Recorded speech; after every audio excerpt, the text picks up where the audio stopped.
তো নমস্কার বন্ধুরা, আবার নিয়ে এসেছি তোমাদের কাছে আর একটা নতুন ব্লগ নিয়ে। একই ব্লগ, মেলায় আগের যে ব্লগটা করেছিলাম সেই ব্লগটা হচ্ছে মেলাতে মাম্মাম কী কী চড়েছে না চড়েছে, আমরা যাচ্ছি, কোথা থেকে যাচ্ছি না যাচ্ছি সেসব বাড়ি থেকে শুরু করেছিলাম ব্লগটা। তখন যেখানে শেষ করেছিলাম আবার তারপর থেকে এনাদার ব্লগ চালু করলাম। এখন দেখো আমরা যাচ্ছি হচ্ছে জলের ঠাকুর দেখতে। তোমাদের আগেই তো বললাম যে প্রচণ্ড পরিমাণে ভিড় ছিল, তাছাড়া ভাগ্যিস একজনের কাছ থেকে পাস পাওয়া গেল, তাই আমরা এদিক থেকেই যেতে পারছি।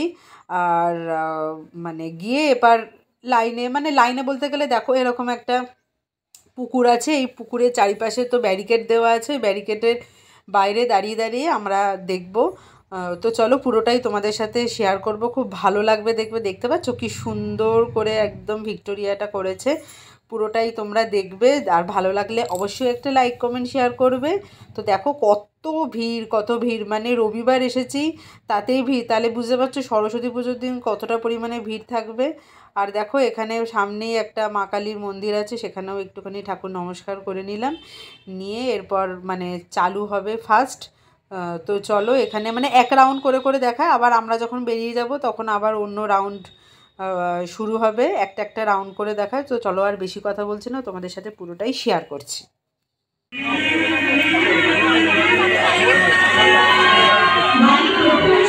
পরিচালিত ৭৭তম বছরে বাগদেবীর আরাধনায় এবারে নিবেদন ভিক্টোরিয়া ও শহীদ স্মরণ।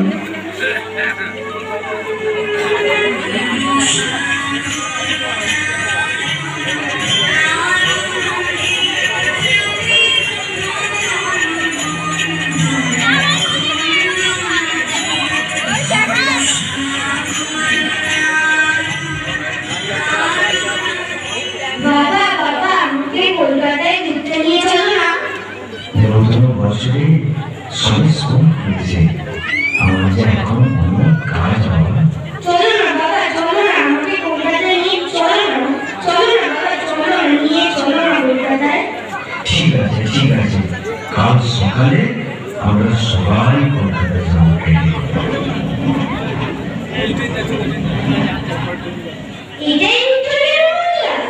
কি সুন্দর, আমি আলেকজান্দ্রিয়া ভিক্টোরিয়া, তোমাদের মহারানী ভিক্টোরিয়া। আমাদের নয়, আপনি ব্রিটিশ সাম্রাজ্যের রানী ছিলেন। তখন তোমাদের ভারত ব্রিটিশ সাম্রাজ্যের অধীনেই ছিল। 1876 সাল থেকে 1901 সাল পর্যন্ত ভারতবর্ষে সম্রাজ্ঞীর দায়িত্ব পালন করেছি আমি আলেকজান্দ্রিয়া ভিক্টোরিয়া। কিন্তু তুমি কি? আমি ইতিহাস সাক্ষী। আপনি কখনো আসেননি এই প্রাসাদে? হ্যাঁ, 1901 সালে 22 জানুয়ারি আমার মৃত্যুর পর লর্ড কার্জন এই প্রাসাদ নির্মাণ করেন। এটা শ্রদ্ধা ভালোবাসার প্রতীক। ভালোবাসা, শ্রদ্ধা। ওই সাদা মার্বেল প্রাসাদের দিকে তাকিয়ে দেখুন রানী, শত শত ভারতীয়দের রক্ত লেগে আছে। আপনাদের শোষণ কি ভীষণ নির্মম অত্যাচার!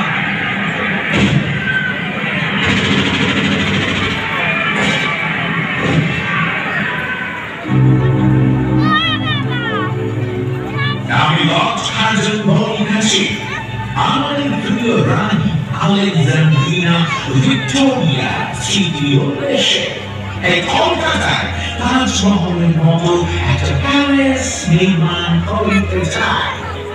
এই জন্যে অবসরা দিবে তা এই দেশের মানুষকে দিতে হইবে। যারা দিতে চাইবে না তাহলে চাবুক মারিয়া। ভালোবাসার প্রতীক হিসেবে আপনার ওই প্রাসাদ নির্মাণ করতে গিয়ে ভারতীয়দের চরমতম অত্যাচার চালানো। সারা দেশ জুড়ে শুরু হলো স্বাধীনতা লড়াই।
স্বাধীনতা সংগ্রামীগণ, এই বীর শহীদেরা, আপনাদের চরণে বিনম্র প্রণাম। আমি ঈশ্বরের কাছে প্রার্থনা করছি তোমাদের জ্ঞান দিক, বিদ্যা দিক, বুদ্ধি দিক,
বাদিক দিয়ে শুরু করো, বাদিক দিয়ে শুরু করো। দেখো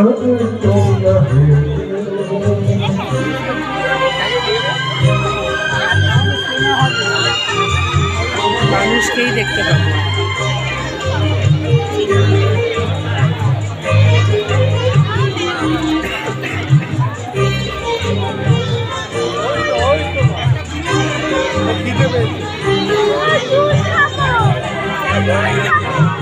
वैसे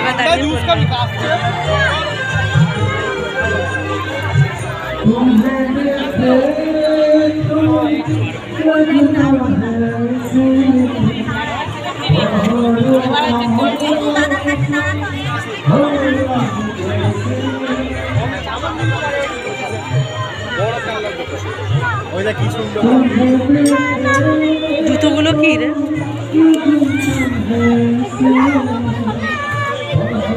ওই সেই রান্না করে সাজিয়ে রাখার মতো জিনিস নেই না, কোনো রান্না করে যে রাখলাম না, ওইগুলো নয়।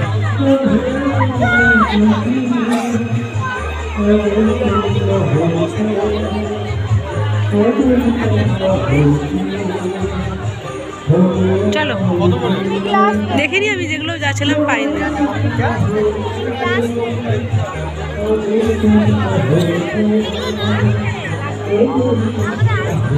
হাঁটা খুব সমস্যা।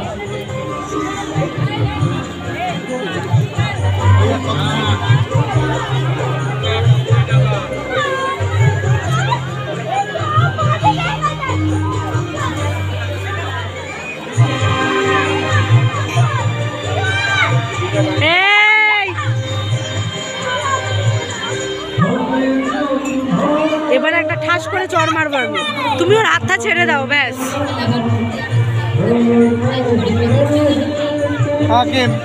চলো চলো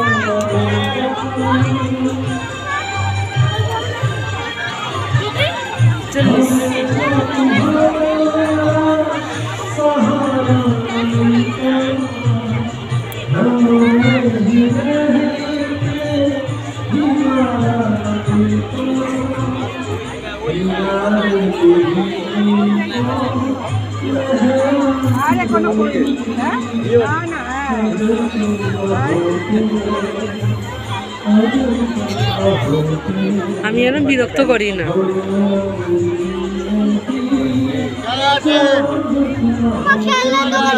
চুপচাপ থাক। খেলনাগুলোকে সব ছুঁড়ে ছুঁড়ে, না না, খেলনাগুলোকে সব ছুঁড়ে ছুঁড়ে ফেলে দেয়।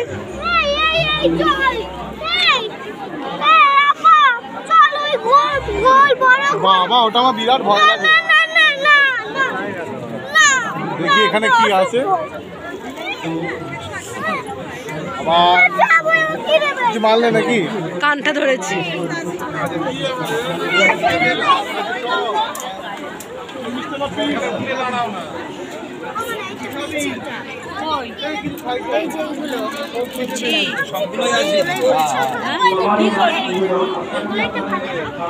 কি ফাটাবে?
তো তোমরা তো দেখতেই পেলে ঠাকুরটাকে কি সুন্দর জাস্ট প্যান্ডেলটা করেছে ফাটাফাটি। মানে আমার সব থেকে বেশি ভালো লেগেছে মানে ব্রিটিশরা একটা কথা বলছে, তারপরে এলিজাবেথ একটা কথা বলছে, মানে হঠাৎ করেই কথা বলতে বলতে বলতে হঠাৎ করে বন্দে মাতরম গানটা হলো, সত্যি মানে দারুণ লেগেছিলো। আর সবাই হই হুল্লোড়ও করছিল। আর দেখতেই পাচ্ছ মেলায় কিছু কিছু জিনিস তোমাদেরকে দেখালাম। আর এখানে অনুষ্ঠানও হচ্ছে। আর এখানে অনুষ্ঠান হচ্ছে মানে গান করছে, নাচ করছে, মানে এখন প্রতি বছরই অনুষ্ঠান হয়। আর দেখো সেই সুন্দর সুন্দর চুড়ি, তারপরে কাপের সেট, তারপরে থালার সেট, তারপরে জামা কাপড়, তারপরে ধরো ফিশ ফ্রাই, এই সমস্ত মাছের ফ্রাইয়ের দোকান আছে। তারপরে মানে বাচ্চাদের খেলনা ফেলনা তো দোকান আছে এদিকটায়। এইগুলো আবার যে মাঠটা আছে সেই মাঠটাতে আরও বেশিরভাগ মানে বাচ্চাদের চড়ার জায়গা, এগুলো হচ্ছে কেনার জায়গা। কারণ এই কেনা ফেনার জায়গাতে যদি ওসব বসানো হয়, মানে দুটো ভাগ করে দিয়েছে, ছোটো মাঠটাতে অনুষ্ঠান হচ্ছে আর এই দোকানপত্রগুলো বসেছে। আর যে বড় মাঠটা আছে সেটা তো নানান রকমের দোলনা, তারপরে ট্রেনের মধ্যে, তারপরে যেটা বড় লম্বা দোলনার মতো ঘোরে ইলেকট্রিক যেটা থাকে, তারপর তো বাচ্চাদের ছোটো ছোটো জিনিস আছে, মিকি মাউসে লাফানো আছে। তারপর একটা জায়গায় ছোট্ট মতো মানে সার্কাসের মতো করে বসেছিল। তো দেখো এই যে স্টেজটা, এই স্টেজটাতেই সবাই গান টান করছে। আবার গান করার পরে আবার দেখো ওদিকে অনেক মেয়েরা নাচের জন্য রেডি হয়ে আছে, নাচও করছে। খুব সুন্দর লাগে এটা দেখতে। তবে রবিবার বলে ভিড়ের একদম কমতি নেই। তবে এই আমাদের এই সরস্বতী পুজোর জলের ঠাকুরের মেলাটা 1 সপ্তাহ ধরে হয়। আমরা যে কোনো দিনই যেতে পারি, কিন্তু রবিবার যেহেতু তোমাদের দাদাভাই বা আমার বোনের দুজনেরই ছুটি থাকে, সেহেতু আজকেই মানে রবিবারই মানে গিয়েছিলাম।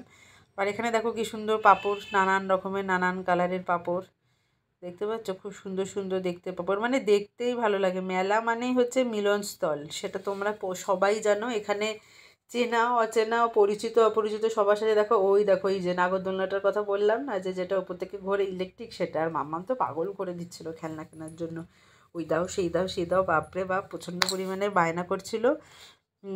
তো যাই হোক, এখান থেকে এবার বেরিয়ে গেছি হচ্ছে বড় যেই মানে তোমাদের বললাম না বড় যেটা মেলা, সেই মেলাটাতে গিয়েছি, মানে মানে বড় মাঠের যে মেলা। আর এখানে দেখো চা বিক্রি হচ্ছে, মানে এমনি বলছে স্পেশাল চাই নাকি 40 টাকা না 50 টাকা। তোমাদের দাদাভাই জিজ্ঞেস করে জানলাম তুমি বাড়িতে চলো, বাড়িতে গিয়ে তোমাকে স্পেশাল চা করে খাওয়াবো। আর দেখো ওটাকে দেখেই তো প্রচণ্ড পরিমাণে ভয় লাগে, দেখতে পাচ্ছ কী সুন্দর করে ঘুরছে, তারপরে ট্রেনের মতো করে আছে। তারপরে দেখো এই যে ঘোড়া দুলছে, মানে যেহেতু মেলা মানেই হচ্ছে বাচ্চাদেরই বেশিরভাগ জিনিসপত্র, বড়দের আর কতই বা জিনিস থাকে। এ দেখো ঘোড়া, এবার মাম্মাম এখন কনফিউশনে পড়ে গেছে ও যে কোনটা চড়বে, মিকি মাউসে চড়বে না ঘোড়ায় চড়বে না গাড়িতে চড়বে, সেটাই ও প্রচণ্ড পরিমাণে কনফিউশনে পড়ে গেছিলো যে কী চড়বে। তো যাই হোক, শেষ পর্যন্ত তোমরা তো দেখেছিলে আগের ভিডিওতে, ও মিকি মাউসই চড়েছিল, ঠিক আছে। তো দেখো তাছাড়া ভেলপুরি, ঘুগনি, ফুচকা এই সমস্ত দোকান তো হয়ে রয়েইছে। তবে আমি আর বোন গেছিলাম একটা জায়গায় এগরোল খেতে, তবে বলছে যে 8টা 9টা এগরোল খাওয়ার পর দেখো এই যে গাড়িগুলো দেখেছো, এই যে গাড়ি বাইক গাড়ি, এটাতেও বলছিল চড়বো, এটাতেও চড়বে, এটাতেও চড়বে ওটাতেও চড়বে। আর আগে ছিল সব 20 টাকা 30 টাকা করে, এখন সব বেড়ে বেড়ে না 40 টাকা 50 টাকা সমস্ত, 40 টাকা কি 50 টাকা। আগে আমরা মেলাতে 30-40 দিয়ে বিক্রি মানে চড়তাম, কিন্তু এখন সব ওইগুলো হয়ে গেছে 50 টাকা। মানে মেলা মানে এই সমস্ত। আর দেখো এখন তো ও ট্রেন চড়ছে, ওই জন্য ট্রেনের কাছেও আমরা চলে এসেছি। মিকি মাউস চড়ার পরে তো আবার ট্রেন চড়েছিল। আগের ভিডিওতেও তোমাদেরকে আমি দেখিয়েছিলাম যে ও ট্রেন চড়ছে, তো আরেকবার তোমাদের দেখাচ্ছি। আর দেখো মুখোশ ফুকোশ সবই হতে, আমি আর বোন গিয়েছিলাম একটুখানি ঘুরতে, জাস্ট দেখতে পুরো মেলাটাই কেমন হয়েছে না হয়েছে। তখনই বাপার বেটি মিলে ওই দোলনা চড়ে, মানে দোলনা বলছি, ট্রেন চড়েছে। আর দেখো এখানেও দেখো বাচ্চাদের, সবই বাচ্চাদের, এখানেও ঘোড়া, মানে এটা হচ্ছে বিশাল বড় মাঠ। এই মাঠটার মধ্যেই সমস্ত চড়ার জিনিস, খাওয়ার জিনিস। এই দেখো এখানে জলের মধ্যে আবার বোটিংও চলছে। দেখো এইটা ভাগ্যিস মাম্মাম দেখেনি, তা না হলে তো পাগল করে দিত। এটাতে আবার চড়বার জন্য অ্যাকোয়া ফান বোটিং লেখা আছে। ওই মানে একটা জায়গার মধ্যে কিছুটা জল রেখে করেছে, মানে যাতে বাচ্চারা না ডোবে। দেখো এবার পাশে আবার এরোপ্লেন, বাচ্চাদেরই সমস্ত রকমের জায়গা ঘোরার। তো এটা 1 সপ্তাহ থাকে, 1 সপ্তাহের মধ্যে গেলেই হয়। আর এখানে দেখো ওই যে বলছিলাম না যে সার্কাসের মতো কি একটা হয়েছে। মেলার বিশেষ আকর্ষণ, পর্দা থেকে ডাইনোসর, তিমি মাছ, সাপ, কুমির ইত্যাদি এই সমস্ত পর্দা দিয়ে দেখা যাবে। মানে কি জানি কি করেছিল ওটাতে আমরা ঢুকিনি, কারণ অনেকটাই দেরি হয়ে গেছিলো। 9:30 10টার কাছাকাছি বাজে। আর আমাদের বাড়ি থেকে এই মেলাটা অনেকটাই দূর, ওই লেভেল ক্রসিং পার হয়ে যেতে হয়। আর এই লেভেল ক্রসিং পার হওয়া মানেই হচ্ছে অনেকটা টাইমের ব্যাপার, অনেকটা সময়ের ব্যাপার। তার মানে গেট পড়া থাকে, তখন খুবই অসুবিধা হয়। আবার দেখো এখানে একটা দেখো এই যে এখানে বাচ্চাদের লাফানোর জায়গা, এইটাও একটা আছে। মানে কোনটা ছেড়েও কোনটা করবে। তো মেলায় আজকে এসে খুবই ভালো লাগলো। তো এইখানটা একটুখানি ফাঁকা ফাঁকা। আর প্রথম যখন ঢুকেছিলাম, বাপরে বাপ, একটু ভিডিও করতে পারিনি, এত চিপটা হয়ে গেছিলাম একদম পুরো। মানে এতটাই ভিড়, রবিবার সবার ছুটিছাটা থাকে, মানে সবাই এই এই দিনই আসতে চায়। তো তবে একজন বলল যে নাকি শনিবার নাকি একটুখানি ফাঁকা ছিল, কিন্তু শনিবার তোমাদের দাদা ভাইয়ের হবে না, আমার বোনের হবে না, ওই জন্যই যেতে পারি না। আর দেখো এখন যে একটা রেস্টুরেন্টে আমি আর বোন মিলে ঢুকছি, ওই রেস্টুরেন্টে একটুখানি বোন বলছিল যে এগরোল খাবে, ওই জন্য এগরোল খেতে ঢুকেছিলাম। কিন্তু বাবা পাত্তাই দিচ্ছে না, যেহেতু এতটাই পরিমাণে ভিড়, পাত্তাই দিচ্ছে না। আর কি নোংরা, মানে যে হাত দিয়েই চাউমিন তুলে তুলে তুলে তুলে দিচ্ছে। তো দেখো এবার মেলাতে সব জিনিসটাই দেখালাম। দেখো বাটি চামচ সমস্ত 20 টাকা 30 টাকা 15 টাকা 10 টাকা সব জিনিসই বিক্রি হচ্ছিল। কিছুই সেরকম কিনিনি, ওই মাম্মামের জন্য কতগুলি শুধুমাত্র খেলনা কিনেছি। দেখো এই যে এই লম্বা লম্বা জিনিসগুলি, এইগুলো সাধারণত হোটেলে থাকে। তবে আমি চাইছিলাম যে একটুখানি অন্য টাইপের কোনো বাটি থাকলে রান্নাবান্না করে রাখবার জন্য, বেশ সুন্দর স্টাইলের, সেরকম পেলাম না। ওই জন্য যাই হোক আর কিছুই কিনিনি, এই জাস্ট একটুখানি দেখছিলাম। দেখতে তো আর কোনো ক্ষতি নেই, ওই জন্য দেখেই নিলাম শুধু। আর মেলা বলতে আমাদের এই মেলাটাই খুব বিশাল বড় করে হয়। আর রথের মেলা হয় নানান জায়গায়, তারপরে চড়কের মেলা হয়। চড়কের মেলার ভিডিও মনে হয় তোমাদের সাথে শেয়ার করেছিলাম, মনে পড়ছে না ঠিক শেয়ার করেছিলাম নাকি। তোমরা প্লিজ কমেন্টে জানিয়ে যে শেয়ার করেছিলাম নাকি। তো দেখো এখন আমরা একদম বাড়ির উদ্দেশ্যেই রওনা হচ্ছে। একটুখানি গোটা মেলাটা একটুখানি রাউন্ড দিয়ে ঘুরে নিলাম, ঘুরে বেশ ভালোই লাগলো। আর বাড়িতে গিয়ে আবার খাওয়া দাওয়া করতে হবে, তা নাহলে এখানে তো সেরকম কিছু, এখানে শুধু পাপড়ি চাট খেয়েছি, বোন একটা পাপড়ি চাট খেয়েছে, তোমাদের দাদাভাই একটা খেয়েছে, আমি একটা খেয়েছি। আর মাম্মামকে শুধু ওই পাপড়িগুলোর মধ্যে একটু দই দিয়ে আর একটুখানি মিষ্টি রস দিয়ে আর ঝুড়ি ভাজা দিয়ে দিয়ে দেওয়া হয়েছে। এখানে দেখো দোকানের জিনিসপত্র সমস্ত, কাচের বাটি প্লেট সবটাই খুব সুন্দর লাগছে দেখতে। কিছুই কিনিনি, শুধুমাত্র দেখেইছি। মেলাটা আপাতত শেষ। দেখো 30 টাকা 40 টাকা করে বিক্রি। সব থেকে আজকে আমার ব্লগের মূল আকর্ষণ হচ্ছে ঠাকুরটা দেখাটা। ঠাকুরটার প্রথমেই যেটা মানে সাউন্ডের কী বলছে না বলছে সেটা তোমরা শুনো, এবং ভালো লাগলে অবশ্যই একটা ছোট্ট করে কমেন্ট করে দিও, আমাদেরও ভালো লাগবে। তো আমার ব্লগটা যদি তোমাদের ভালো লেগে থাকে অবশ্যই একটা লাইক কমেন্ট শেয়ার করবে। আর নতুন বন্ধু যদি তোমরা হয়ে থাকো তাহলে প্লিজ চ্যানেলটিকে সাবস্ক্রাইব করে দিয়ে আমার পাশে থেকো। তো কালকে নিয়ে আসছি একটা অন্য নতুন ব্লগ নিয়ে। আমি আর বেশি কথা বলছি না, এবার আমি একটুখানি মিউজিক দিয়ে দেবো। আমি আমার ভয়েসটা অফ করে দিলাম, তো তোমরা পুরো ভিডিওটা কন্টিনিউ করতে থাকো। তো চলো দেখো।